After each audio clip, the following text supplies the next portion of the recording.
Okay, may tuturo ko sa inyo percentage trick and I hope you like it. What is 43% of 65?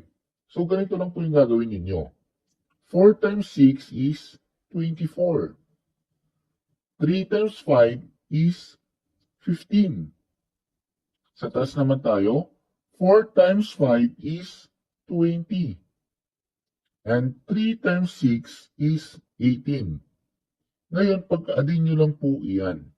Bring down natin yung 5. 1 plus 8 is 9. 2 plus 4 plus 1 is 7. Bring down natin yung 2. Since percentage, meaning per 100, ang decimal natin ay 2. Okay.